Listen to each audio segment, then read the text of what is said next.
আরে মালিক, তুমি এত ছোট একটা চাকু নিয়ে আসছো এত বড় মাছ কাটতে, এ তো আমার একটা আঁশও কাটতে পারবে না। আরে চুপ থাক শালা, দেখ তোকে একেবারে কেটে ফাতা ফাতা করে দিচ্ছি।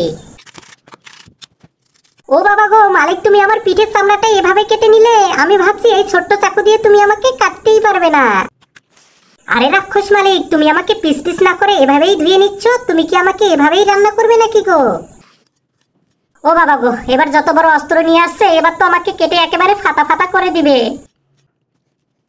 আইয়া মা, আমার লেজটা ধরে এমন ভাবে আচার মারছে, আমার জিহ্বাটা পুরো বের হয়ে গেছে। এই বাবুরা, তোমরা তাড়াতাড়ি করে ভিডিওটাতে লাইক করে চ্যানেলটা সাবস্ক্রাইব করে দাও তো।